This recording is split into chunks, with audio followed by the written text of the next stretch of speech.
అందరికీ నమస్కారం. ఇవాళ మనతో ఐకాన్ ఆస్ట్రాలజర్ గట్టుపల్లి సురేష్ బాబు గారు మనతో ఉన్నారు. వారితో మాట్లాడదాం. సార్ నమస్కారం సార్. జై శ్రీనారాయణ. సార్, వినాయక చవితి రోజు మనం ఎటువంటి విగ్రహాలను తీసుకొచ్చి పూజ చేస్తే మంచిది అంటారు? వినాయక చవితి అనేది ప్రతి ఒక్కళ్ళు చేసుకునేటువంటి పండగ ఇది. వినాయక చవితికి ఎలాంటి విగ్రహాలైనా మనం తెచ్చుకోవచ్చు అండి. దాంట్లో పర్టికులర్గా జనాలందరిలో అవేర్నెస్ అయితే ఉన్నది, కానీ జనాలు చాలామందికి తెలియని విషయం ఏంటంటే రాతి విగ్రహాలతో కూడా మనము వినాయక చవితి చేసుకోవచ్చు. రాతి విగ్రహాలు, పంచలోక విగ్రహాలు, తర్వాత స్ఫటిక ఉంటుంది, స్ఫటిక విగ్రహాలు ఉంటాయి. తర్వాత ఇలాగ మనం పట్టికతో కూడా విగ్రహం చేస్తారండి. మన స్ఫటిక అంటే మన పట్టికనే ఉంటుంది అనమాట. దీంతో కూడా మనం విగ్రహాలు చేస్తారండి. ముత్యముతో కూడా విగ్రహాలు చేస్తారు. ముత్యపు రాయి అని ఉంటుంది, దాంట్లో మనం విగ్రహాలు చేస్తారు. పాలరాతి కూడా ఉంటుంది, పాలరాతి విగ్రహాలు చేస్తారు. ఇవన్నీ కలుపుకోవడం ఏంటంటే మనకి రాతి విగ్రహాలు అంటాం అనమాట. ఇది మొద్దు రాయి, కొండ రాయి ముద్ర తీస్తారు అనమాట. అలానే పంచలోకాలు, రావి, ఇత్తడి, ఇనుము లేకుండా బంగారము, సిల్వరు, ఇలాంటి వాటిని పంచలోకాలు కలిపేసి విగ్రహాలు చేస్తారు. ఇలాంటి విగ్రహాలు ఏంటంటే ఆ విగ్రహ రూపంలోనే ఉంటాయన్నమాట. అవి ఈ విగ్రహ ఆరాధన చేస్తే వల్ల కూడా మంచి జరుగుతుంది. ఈ విగ్రహాలతో కూడా మనం ఇంట్లో చేసేటువంటి వాళ్ళకి ఈ విగ్రహాలు చేసుకోవచ్చు. ఏదైతే వీధుల్లో పెడతారో వీళ్ళకి ఈ రాతి విగ్రహాలు పెట్టేదానికి అవకాశం లేదు. ఫస్ట్ ఆఫ్ ఆల్ అవకాశం ఉండదు. రెండోది ఏంటంటే అవి నిమజ్జనం చేయడానికి ఇబ్బందికరంగా ఉంటుంది. అందుకని చెప్పేసి బయట చున్నంతో చేసినవి లేకపోతేనో మట్టితో చేసినటువంటి విగ్రహాలు బయట మనకి వీధుల్లో పెడతా ఉంటారు. ఈ ఇంట్లో చేసుకునే వాళ్ళు మాత్రము మట్టి విగ్రహాలే కాకుండాను రాతి విగ్రహాలు చేయటం ద్వారా మంచి జరుగుతుంది. దీనివల్ల ప్రతిఫలం ఏంటంటే రాతి విగ్రహాలకి మనము ప్రతిష్ఠించి రాతి విగ్రహాలకి పూజ చేయటం ద్వారా ఈమె నిమజ్జన చేయడానికి ఆవు పాలతో నిమజ్జన చేసేసి, లేకపోతే వాటర్తో, గంధము నీరుతో, కుంకుమ నీరు, పసుపు నీటితో అభిషేకం వాటికి చేసినట్టుగా నిమజ్జన రూపంలో చేస్తే 6 చెమ్ములు లేదా 7 చెమ్ములతో నీరు ఆ విగ్రహం ఇంట్లో ఉన్నటువంటి అందరూ కూడాను ఆ విగ్రహానికి నిమజ్జన ఏ రోజైతే చేయాలనుకుంటారో 3వ రోజున, 5వ రోజున, 7, 9, 11 ఏ రోజైతే వాళ్ళ స్తోమతకుంది విగ్రహ నిమజ్జనం చేయాలనుకుంటారో ఈ రాతి విగ్రహానికి కూడాను నిమజ్జనం చేయవచ్చు. ఒక చిన్నపాటి పళ్ళెంలో పెట్టేసి ఒక 7 చెమ్ములు నీళ్లు గనక దాని మీద అందరూ కలిసి గనక దాని మీద పోసేస్తే అది నిమజ్జన అయినటువంటిగా మనము ఊహించుకొని నిమజ్జన అయిందన్నట్టు ఒక సాటిస్ఫాక్షన్ మనం తీసుకోవచ్చండి. ఆ వాటర్ సైంటిఫిక్గా కూడా ఆ వాటర్ ఏదైతే ఉందో ఆ వాటర్ మనము సేవించడం ద్వారా మనకున్నటువంటి హెల్త్ ఇష్యూస్, మనకున్నటువంటి ఈ కాలానికి ఏంటంటే జలుబు, దగ్గు, ఇలాగా వైరల్ ఫీవర్స్ వస్తాయండి. ఈ సీజన్కి మోషన్స్, వాంతింగ్స్ ఈ సీజన్కి ఏంటంటే కామన్గా వస్తాయి ప్రతి సంవత్సరము. వినాయక చవితి చేయడానికి కూడా మూల కారణం ఏంటంటే 21 పత్రిని ఉంటుందండి. 21 పత్రిలోనూ మన ప్రకృతికి సంబంధించినటువంటిగా ఆ ఒక సువాసనలు వస్తూ ఉంటాయి. దానికి ఆ సువాసన వలన మనకి హెల్త్ ఇష్యూస్ రాకుండా ఉంటాయి ఇంట్లోనూ. అందుకొని కూడా సైంటిఫిక్గా ప్రతి ఒక్కరు కూడా వినాయక చవితి ఆచరించడానికి గల కారణాలు ప్రతి ఒక్కరు కూడా ఇదే అండి. ఈ పసుపు కావచ్చు, కుంకుమ కావచ్చు, గంధం కావచ్చు, ఈ కర్పూరం కావచ్చు, ఇవన్నీ కూడా ఏంటంటే మనిషిలోనూ ఆ ఒక హార్మోన్ ఇన్బ్యాలెన్స్ని లెవెల్ చేయడానికి, ఇప్పుడున్నటువంటి వాతావరణానికి ఆపోజిట్లో మనం హెల్త్ ఇష్యూస్ రాకుండా ఉండడానికి వినాయక చవితి ఆచరిస్తాం అనమాట. ఇలానే రాతి విగ్రహాల వల్ల కూడా మనిషికి మంచి జరగడానికి చేస్తారనమాట. అలానే రాతి విగ్రహాల మీద అభిషేకం చేయడం, ఈ రాతి విగ్రహాలు కాకుండా పంచలోకాల విగ్రహాల మీద కూడా స్వామివారికి నిమజ్జనం చేయడం ద్వారా ఆ వాటర్ని మనం సేవించినా కూడా ఆ వాటర్ని మనము స్టోర్ చేసి ఇంట్లో ఒక బాటిల్ నింపుకొని పెట్టి దేవుని మందిరంలో పెట్టుకుంటే ఆ వాటర్ని మనము ఇంట్లో ఎప్పుడైనా నెగిటివ్ జరిగినప్పుడు ఇంట్లో చల్లుకున్నా కూడా పాజిటివ్ వస్తుంది. మనకి ఎప్పుడైనా నరదిష్టి ప్రతి వాళ్ళలోనూ ప్రతి వాళ్ళు చూస్తున్నది, ప్రతి వాళ్ళు అనుభవిస్తుంది, ప్రతి వాళ్ళు కూడా దాని గురించి చేస్తుందంటే ప్రతి ఒక్కళ్ళు కూడా నరదిష్టితో ఇబ్బంది పడతా ఉన్నారు ఈ రోజున. ప్రతి ఒక్కరు ఈరోజు ఎట్లా ఉందంటే నరదిష్టి, ఒక మాటలో చెప్పాలంటే ఒక కొత్త షర్ట్ వేసుకుంటే కూడా ఎదుటి వాళ్ళు చూసి ఓర్చలేటువంటి పరిస్థితులకు వచ్చేసాం. ఇప్పుడు ఎదుటి వాళ్ళు బాగుపడుతుంటే ఎవరు ఓర్చలేరు, ఒక స్పెట్స్ పెట్టుకుంటే కూడా ఓర్చలేని పరిస్థితిలో ఉన్నారు. అలాంటి పరిస్థితుల్లో నరదిష్టి చాలా ప్రభావితకరంగా ఉందన్నమాట.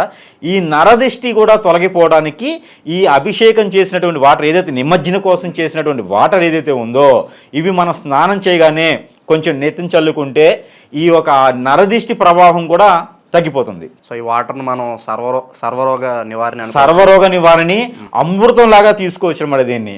ఆ సర్వరోగ నివారణ అయితే ఇలా ఉంటుందో అమృతం కింద కూడా మనము దీన్ని సేవించవచ్చు, టానిక్లా కూడా మనం దీన్ని సేవించవచ్చు. అలానే మనము ఎక్కడైనా గృహప్రవేశాలు ఉంటాయి కదా, గృహప్రవేశం చేసేటప్పుడు ఈ వాటర్ని చల్లినా కూడా మంచి ఫలితం ఉంటుందండి. అలానే మనకి శంకుస్థాపన, కొత్తగా ఎవరైనా ఇల్లు కట్టాలి అనుకుంటారు, ఈ శంకుస్థాపన చేసేటప్పుడు కూడా ఈశాన్యంలో శంకుస్థాపన చేస్తారు. ఆ శంకుస్థాపన చేసేటప్పుడు నవధాన్యాలు చల్లేటప్పుడు ఈ వాటర్ని కూడా చల్లితే కూడా మంచి పుష్కలంగా వాళ్ళకి ధనధాన్యాలు వస్తాయి అన్నమాట. అట్లాగానే కొత్తగా ఎవరైనా వ్యాపారం చేసేవాళ్ళు కానీ, కొత్తగా ఎవరైనా షాపులు పెట్టేవాళ్ళు కానీ, ఆల్రెడీ బిజినెస్ చేసేవాళ్ళు, బిజినెస్ ఉన్న షాపులు ఉన్న వాళ్ళు కూడా ఈ వాటర్ని చల్లుకోవచ్చు. అలానే ఎక్కడైనా మనకి ఎక్కడైనా పనికిరాని నెగిటివ్ దగ్గరికి వెళ్ళి వచ్చినప్పుడు కూడా ఈ వాటర్ మనం స్నానం చేసినామంటే ఈ వాటర్ని చల్లుకోవచ్చు. అలానే పెద్దవాళ్ళు హెల్త్ ఇష్యూస్ వస్తాయి కదా, పెద్దవాళ్ళు కాబట్టి ఎవరికైతే కామన్గా హెల్త్ ఇష్యూస్ అన్ని కామన్గా ఉన్నాయి, ఎవరికైతే ఈ హెల్త్ ఇష్యూ ఉన్నదో వాళ్ళకు కూడా ఈ వాటర్ ఇవ్వడం వలన, ఈ వాటర్ సేవించడం వలన, ఈ వాటరు చల్లుకోవడం వలన కూడా వాళ్ళకి హెల్త్ ఇష్యూ తగ్గిపోతుంది. ఈ స్కిన్ ప్రాబ్లము, తర్వాత ఈ రొంప, ఫీవరు, థైరాయిడ్ ఇలాంటి ప్రాబ్లమ్స్ ఉన్న వాళ్ళు కూడా ఈ వాటర్ సేవించడం ద్వారా వాళ్ళకి ఈ థైరాయిడ్ లోపం కూడా తగ్గేటువంటి అవకాశం మెండుగా కనిపిస్తూ ఉంది. ఇది సైంటిఫిక్గా కూడా ఇది పనిచేస్తుందండి, ప్రకృతి పరంగా ఉంది, సైంటిఫిక్గా ఉంది, అన్ని విధాలుగా కూడా ఈ రాతి విగ్రహాలకి ఎక్కువగా ప్రిపరేషన్ చేయడం అనేది చాలా మంచి విషయం. అలానే కొంతమంది ఇప్పుడు చాలామందిని చూస్తూ ఉన్నాం, పత్రితో పాటు మట్టి విగ్రహాలు కొంటా ఉన్నారు. మట్టి విగ్రహాలు కూడా పూజించేసి వాళ్ళ స్తోమత కొంది ఆ 5 రోజుల 3 రోజుల 7 రోజుల పూజించేసి నిమజ్జనం చేస్తూ ఉన్నారు. ఇప్పుడు మనం రాతి విగ్రహాల గురించి మాట్లాడుకుంటున్నాం, చాలా ఉపయోగాలు ఉన్నాయని చెప్పి మీరు చెప్తూ ఉన్నారు. అయితే ఇప్పుడు మనం మట్టి విగ్రహాల గురించి చాలా అవేర్నెస్ ప్రోగ్రామ్స్ కూడా మట్టి విగ్రహాన్ని పూజించని చెప్పి చాలామంది చెప్తూ ఉంటారు. మట్టి విగ్రహాలు మరి అఫోర్డబుల్గా ఉంటుందని చెప్పి పూజిస్తారా, లేక ఈ రాతి విగ్రహాల గురించి చాలామందికి తెలియక మట్టి విగ్రహాలకు వెళ్తారా? మరి రెండిట్లో ఏం జరుగుతుంది ఇక్కడ? ఈ రాతి విగ్రహాలు ఏంటంటే అందరికీ తెలియకనే, మామూలుగా చెప్పాలంటే ఈ రాతి విగ్రహాలు కొంతమంది దగ్గర ఆగిపోయినాయి. ఎవరైతే పెద్ద పెద్ద వాళ్ళు ఉంటారో, తెలిసిన వాళ్ళు ఎవరైతే ఉంటారో వాళ్ళ వరకే రాతి విగ్రహాలు చేసుకుంటూ ఉన్నారండి. ఈ మట్టి విగ్రహాలు అనేది ఏంటంటే ఎప్పుడు సపోజ్ హాస్టల్లో ఉంటారు, వాళ్ళు వినాయక చవితి చేయాలని ఉంటుంది. ఈ మట్టి విగ్రహాలు వాళ్ళకి అవకాశం లేనప్పుడు, ఏదైనా అద్దె విల్లల్లో ఉండేవాళ్ళు కానీ అవకాశాలు లేవండి మా ఇంట్లో అనుకునే వాళ్ళు మట్టి విగ్రహంతో చేస్తూ ఉంటారు. అది ఆనవాయితీగా మారిపోయింది. ఈ రోజున నలుగురు తీసుకెళ్ళేటికి 5 వాళ్ళు కూడా ఆ మట్టి విగ్రహమే చేయాలి కావాలి అని ఆనవాయితీగా మారిపోయిందండి. మోస్ట్లీ నాకు తెలిసినంత వరకు మట్టి విగ్రహాలు కన్నా కూడా రాతి విగ్రహాలు అందరి ఇళ్లలో ఉంటాయి. కాకపోతే వినాయక చవితి రోజున మాత్రమే మట్టి విగ్రహాలు తీసుకొస్తారు. వినాయకుడు అనేది ప్రతి ఇంట్లో ఉంటారండి రాతి విగ్రహము. ఒకవేళ ఇంకొక డౌట్ కూడా ఉండొచ్చండి, ఈ రాతి విగ్రహాలకి ఈ ఒక నవరాత్రి 9 రోజులు కావచ్చు, 5 రోజులు కావచ్చు, ఈ రోజున పూజ చేసిన తర్వాత నిమజ్జన వాటర్తో చేయమన్నారు. తర్వాత ఆ విగ్రహ ప్రతిష్ట తర్వాత వాటి పరిస్థితి ఏంటి అంటే దేవుని మందిరంలో పెట్టుకోవచ్చండి. అవి ఈ రాతి విగ్రహాలు ఏవైతే ఉన్నాయో, లేకపోతే పంచలోక విగ్రహాలు ఏవైతే ఉన్నాయో, స్ఫటిక ఏదైతే ఉందో, ఈ విగ్రహాలను మనం దేవుని మందిరంలో పెట్టుకోవచ్చు. దేవుని మందిరంలో ఈ విగ్రహాలు పెట్టేసి ప్రతిరోజు కూడా మీరు పూజించేటప్పుడు, ఆరాధించేటప్పుడు, నైవేద్యం పెట్టేటప్పుడు ఆ విగ్రహానికి కూడా అన్నిటితో పాటు ఆ విగ్రహం చేస్తే మంచిది. ఒకవేళ మీకు కుదరదు, ఎప్పుడో ఒకసారి పూజిస్తారు అనుకున్నప్పుడు ఆ విగ్రహానికి మెడలో గనక ఏదైనా రుద్రాక్ష మాల కావచ్చు, ఏదైనా స్ఫటిక మాల కావచ్చు, ఏదైనా ఒక పూసల మాల ఏదైతే సరే ఆ విగ్రహానికి పెడతామో అప్పుడు ఆ విగ్రహానికి మనము నిత్య నైవేద్యం కావచ్చు, నిత్య దీపారాధన కావచ్చు చేయకపోయినా కూడా ఇబ్బంది లేదు. ఒకటండి, ఎప్పుడైతే మనము ఆ విగ్రహానికి పూజ చేయాలనుకుంటామో అప్పుడు మనము గంధముతోనూ కుంకుమతోనూ బొట్టు పెట్టాలి. అప్పుడే ఆ విగ్రహ ప్రతిష్ఠ అవుతుంది. ప్రాణ ప్రతిష్ఠ అనేది బొట్టు పెట్టాలన్నమాట. బొట్టు పెట్టడం ద్వారా ప్రాణ ప్రతిష్ఠ అనేది విగ్రహానికి అవుతుంది. అప్పుడు మనము ఆ నిమజ్జన చేసినప్పుడు ఆ విగ్రహం ఏంటంటే శుభ్రంగా ఆ బొట్టు కూడా వెళ్ళిపోతుంది అనమాట. అప్పుడు ఆ విగ్రహం ఏంటంటే మళ్ళీ విగ్రహ రూపంలో ఉంటుంది తప్పితే ప్రాణప్రతిష్ఠ అనేది ఉండదు. అందువలన మీరు ప్రతిరోజు విగ్రహం ఇంట్లో ఉండడం వల్ల నైవేద్యం పెట్టాలి కావాలి, మనం కుదరదు, స్తోమత లేదు, మనకు కుదరదు, ప్రతిరోజు దీపారాధన చేయాలంటే అవ్వదు కదా, ఇది కరెక్ట్ కాదేమో అనుకుంటారు. వాళ్ళకున్న డౌట్కి ఇదనమాట సమాధానం. విగ్రహానికి బొట్టు పెట్టడం రోజును మాత్రమే పూజ చేసుకుంటే సరిపోతుంది. అంతేగాని విగ్రహం ఉంది కదా రోజు పూజ చేయాలని అయితే ఏమీ లేదు. మీ యొక్క ఓపిక ఉంది, మీకున్న పనితీరుని బట్టి విగ్రహాలకి పూజ చేయవచ్చు. కాకపోతే విగ్రహానికి మెడలో ఏదైనా పూసల మాల వేయటం వలన విగ్రహం మీ మీద ఎక్కువ చెడు చూపించకుండా మీ మీద బాగా మంచి పనులు అయ్యేలాగా మీ మీద అన్ని రకాల ఇదిగా చూపిస్తుంది అనమాట, దీవిస్తుంది. ఆ విగ్రహాల రూపం కూడా మేము దీవిస్తుంది. ఈ విగ్రహం ఉండటం వలన ఇంట్లో ఇంకోటి ఏంటంటే ఆ విగ్రహ రూపంలో ఉండేటువంటి గణపతి ఎవరైతే ఉందో ఆ మందిరంతో పాటు ఆ ఇంటిల్లో పాది పాజిటివ్ ఉంటుంది. అదొకటి. ఎప్పుడు కూడా ఇంట్లో పాజిటివ్ ఉంటుందండి. విగ్రహం ఒకటైనా ఉండాలి. అందులో వినాయకుని విగ్రహం ఉండడం వలన మంచి పాజిటివ్ అయితే ఉంటుంది. పిల్లల్లోనూ మంచి నేర్పుతా, పిల్లల్లోనూ మంచి అలవాట్లు, పిల్లల్లోనూ మంచి చదువు వస్తుంది, పెద్దవాళ్ళలోనూ బాగా డబ్బులు ధనధాన్యాలు అన్నీ వస్తాయన్నమాట. అందుకని విగ్రహారాధన మనకి మట్టి విగ్రహాలే కాకుండా ఈ యొక్క రాతి విగ్రహాలు, పంచలోక విగ్రహాలు కూడా చేసుకోవడానికి ఇట్లా కారణము.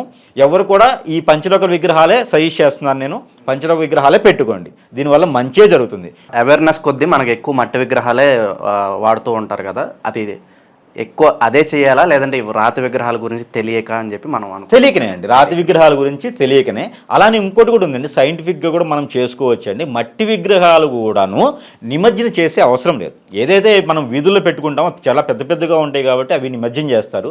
కాకపోతే ఇంట్లో పెట్టుకునేటువంటి మట్టి విగ్రహాలు ఏవైతే ఉన్నాయో ఈ మట్టి విగ్రహాలు కూడా మనం నిమజ్జనం చేసే అవసరం లేదండి.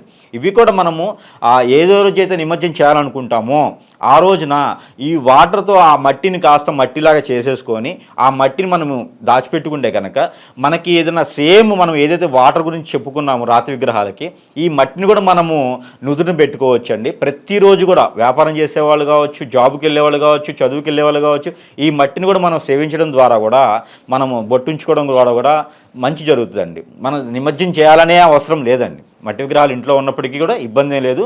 ఆ విగ్రహాన్ని కరిగించేసి మట్టి రూపంలో ఇంట్లో పెట్టుకోవచ్చు, ఇబ్బంది లేదు. దాన్ని బొట్టు రూపంలో మనం ప్రతిరోజు పెట్టుకుంటే కూడా మనిషికి నరదిష్టి అనేది కూడా ఉండదు. పర్టికులర్గా నరదిష్టి అనేది మన మీద పడకుండా ఉండడానికి మళ్ళీ వచ్చే వినాయక చవితి అంతవరకు కూడా ఈ మట్టిని మనము వినాయక రూపంలో ఉన్నటువంటి మట్టి కరిగించింది మనం బొట్టు రూపంగా కూడా పెట్టుకుంటే చాలా మంచిది. నిమజ్జనం చేయాల్సిన అవసరం లేదు. పత్రిని ఏదైతే ఉందో ఇది నిమజ్జనం చేయాలి. ఏదైతే మనం కింద పోసే బియ్యం అయితే ఉన్నాయో అవి మనం పొంగల్ చేసుకుని తినవచ్చు. కొంతమందికి కలశం పెట్టుకునే అలవాటు ఉంటుంది. ఈ కలశ నీరు కూడా మనం సేవించుకోవచ్చు. ఆ కలశం మీద పెట్టినటువంటి కొబ్బరికాయ కానీ ఏదైనా కానీ కొన్ని రోజులు 11 రోజులు మినిమం కలిసి ఉంచుకోవచ్చు. దీనివల్ల కూడా ప్రతిఫలం ఉంటుంది. ఏదైతే ఆడవాళ్ళు ఇంట్లో ఉంటారో వాళ్ళు గౌరమ్మని చేస్తారు. ఈ గౌరమ్మని చేసింది వాళ్ళ పెట్టినటువంటి పూసలు తాలిబొట్టుకి నుదుటున కుంకుమ పెట్టుకోవటం వలన వాళ్ళకి అష్ట ఐశ్వర్యాలు వస్తాయి. అలానే వాళ్ళు ఉన్నటువంటి సంకల్ప బలం ఏదైతే ఉందో వాళ్ళు కోరికలు ఏవైతే ఉన్నాయో ఇవన్నీ కూడా బాగుంటాయి. సుమంగళిగా 10 కాలాల పాటు ఉంటారు. ఇది కూడా మనము చేయవచ్చు. పర్టికులర్గా వినాయకుని విగ్రహాలు తీసుకెళ్ళి నిమజ్జనం చేయాలి అనేది అయితే ఏం అవసరం లేదు. ఇంట్లో ఉన్నటువంటి మట్టి విగ్రహాలు అయితే కనుక ఒరిజినల్గా మట్టి విగ్రహాలు తెచ్చుకుంటే కనుక వాటిని మనం ఈ రకంగా కూడా చేస్తే మంచి ఫలితాలు ఉంటాయి అనేది నేను చెప్తున్నానండి. రాతి విగ్రహాల గురించి అందరికీ తెలియకపోవచ్చు. బట్ కొంతమందికి ఏంటంటే మేము కొన్నాళ్ళు ఇంట్లో ఉండం కదా, డైలీ పూజ చేయాలని చెప్పి చాలామంది సందేహం ఉంటుంది. అలాంటి వాళ్ళకి మీరు చెప్పిన సొల్యూషన్ ఏదైతే ఉందో చాలా బాగుపడుతుంది సార్. అలాగే విగ్రహాల్లో ఎన్ని రకాల విగ్రహాలు ఉన్నాయి, అలాగే రాతి విగ్రహాల వల్ల కలిగే ఫలితాలు ఏంటో చాలా బాగా చెప్పారు సార్. ధన్యవాదాలు.